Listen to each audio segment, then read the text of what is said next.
welcome to Wetpixel Live. My name's Adam Hanlon, I'm the editor of Wetpixel, and I'm joined by my fellow presenter, Alex Mustard. Hi, Alex. Hey, Adam. Nice to be here. Nice to see you too. You're looking very fetching today. Yeah, I'm aware of what we're going to talk about. The obvious thing here is we're not actually going to talk about masks. We're going to talk about the equipment that we use when we're taking pictures underwater, diving equipment. And as Alex is obviously showing, we thought we might first of all discuss the masks that we're going to use. So while Alex is telling you about his mask, I'm going to put mine on. Yeah, I think we wanted to have a discussion where obviously the first reason you're buying underwater diving equipment as an underwater photographer is to obviously keep you safe and alive underwater. But I think there are choices you can make in terms of your dive equipment that do make quite a big difference to how functional they are for you as an underwater photographer. And it's just small things across the board that make a difference. For example, with a face mask, I think it's a lot easier to look through the viewfinder of a camera if you have a dark skirted face mask. Yeah. If you have a clear silicone skirt on the face mask, there's a lot of light coming in around you, and it makes it hard to look through a camera. Now, if you're using a screen, it's perhaps less important. If you're an LCD screen based system, then it's probably less important to have that dark mask. I personally have always preferred a black skirted mask with two separate windows for the eyes, so that when I close one of my eyes to look through my camera, I don't have any stray light coming in from the other side of the mask. Well, I know you, Adam, I just saw your mask, but I know from many years diving together that you always, every time I've been diving, you've always had a single piece mask. Yeah, I use a one-piece mask, and I always have done. And part of the reason for that is I use my peripheral vision quite a lot, actually.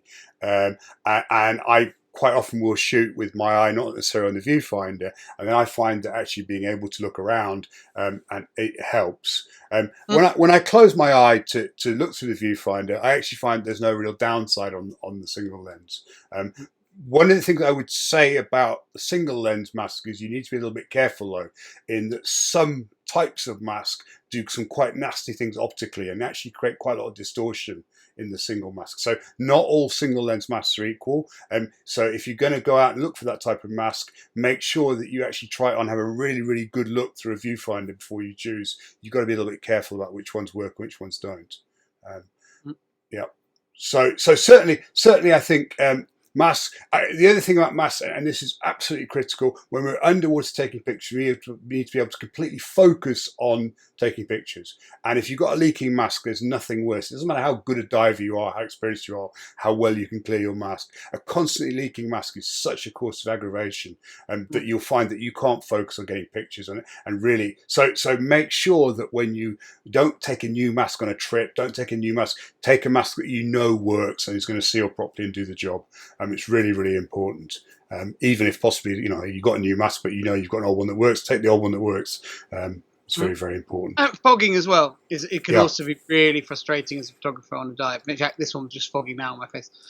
This is actually a brand new mask, actually, and I did just take it on a trip down to the southwest, but I made sure I'd given it a good clean beforehand. I just toothpasted it, actually, but I think electric toothbrushes are particularly good for cleaning masks. The extra power that they've got, you can do a lot of mask cleaning relatively quickly with them. And this one was absolutely perfect, actually, from dive one.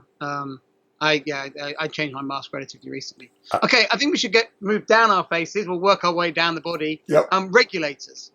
Now, for me, when I choose regulators for underwater photography, because regulators are big and heavy, weight is a really big thing. It's a big area. You can save a lot of weight in terms of how much you're traveling with on a trip.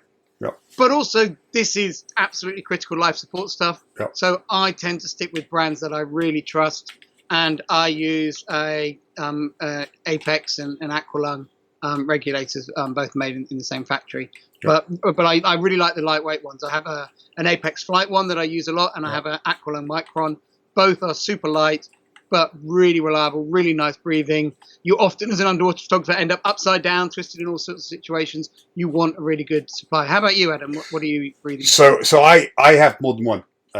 So I use I can guess. I use Apex ones in the UK, very kind of traditional, and in cooler water. There's simply, in my experience, nothing better in cold water. They're fantastic performing regulators. When I'm traveling, I actually use an atomic regulator. It's a titanium one, so it's phenomenally light. It was ferociously expensive, but it is a piston design, and pistons are a bit simpler than the diaphragm design. So I find for traveling, generally, the atomic one is an imitation of is designed around the Scupro Mark 25, and it's a really solid kind of reliable performer. Again, like you say, but again, very high performance, and and it doesn't even upside down. It works fine. It's a good regulator. But I say so two approaches. Definitely the Apex ones for cooler water. You can't beat them. And I think more challenging, deeper diving as well. I would go with Apex. And for warmer water, easier diving, I switch to my atomics. Yeah, I don't think we want this to be too much about brands. It's more about the philosophy in that lightweight regs, particularly for travel, for a lot of the easier diving we do. Yeah. But when the diving becomes more challenging, you really want that one you can really rely on. I think question I want to get to next, though, is to move on to I think probably one we're probably going to disagree a little bit on, is the whole open circuit versus rebreather. Okay. And I know you've got a lot of experience with rebreathers, whereas I have never. Well, I've tried a rebreather, but I've never done an open water dive on a rebreather. And part of that is because I'm concerned that as a photographer, I want to be able to focus entirely on my camera. And sadly, to dive rebreathers safely, you need to focus pretty much entirely on rebreathers. And I think unless there's an absolute need for them, and I do think some of the cameramen shooting video work very well with them, because to be honest, their shooting, I think, is a little bit more get yourself in front of the good stuff, make sure the good stuff is nice and relaxed with you, and hit go. Yep. Whereas underwater stills photography is much more constantly interacting with your camera. Yep. And therefore, that for me is the main reason why I'm an open circuit diver, because it requires less of my attention. I think rebreathers have improved a lot over the years, and certainly the advent of heads-up displays where I'm actually getting a constant monitor of my oxygen display in my eye is makes them more feasible for underwater photography. But like all this stuff, it's a tool for a job. And if you're in a situation where you anticipate extended bottom times, like the film guys, you anticipate. I think there is there definitely animals interact differently with you on a rebreather. I wouldn't doubt that. I've seen it, with people who I've dived with. Yeah, the lack of bubbles definitely they do come in closer. So that could be an example. So particularly skittish animals. The other thing about rebreathers is that they generally are not very pleasant to dive shallow. They're fine for staying at a constant depth. They're great, but changing depth of them is difficult. So when you're trying to work a particular angle on a subject, working the light, certainly I think probably open circuit is an easier solution. I think the stills photographers would do a lot more contorting into different positions than a videographer who's generally always shooting horizontals, always wants the camera to be as stable as possible. And I think that for me is a big difference. Yeah, I agree. The safety aspect, I think, is probably for me the primary one. Yeah. And sadly, 3 underwater photographers I know, have died on rebreathers down the years. Not. And for me, taking underwater pictures is not something I would ever want to be playing those sorts of odds. So I think that's really why for me, I've never gone down the rebreather route. I think there's an argument. I think it's in question. If you were diving deep wrecks the whole time, taking pictures of deep wrecks, and certainly, rebreather may well be a safer choice than open circuit. That's so a very it's a tool for a job, and if it's the right tool, we should use it. Really, I think. Okay, let's get to something a bit less controversial, maybe. BCD or wing? Less controversial. So I know again we differ on this. So I use a wing. What the wing does is the wing is very good at maintaining a stable position in the water. It does tend to promote a horizontal position in the water. Alex and I have discussed this previously on one of the previous episodes, but that's not necessarily always a good thing when we're taking pictures underwater. So that's a downside to a wing. Upside is very clean, uncluttered. You can move through the water, I think, probably more easily. So it makes it a bit more streamlined, so particularly dealing with currents and so forth. It's a good thing. a bit more space around the shoulders for shoulder movement than having big, wide Yep. BCD straps. Yeah. Yeah. I predominantly a BCD guy, although I have to say for the last year or so I've been using kind of a hybrid type wing for the last 3 years actually, and I really love diving in it. I have to say I've been very happy with it. But the reason I really like BCDs is the pockets. I really like that storage because when I'm taking underwater photos, I'm often taking a lot of other stuff down with me, and having 2 nice big pockets to keep that stuff in, which are there all the time, I think works really well.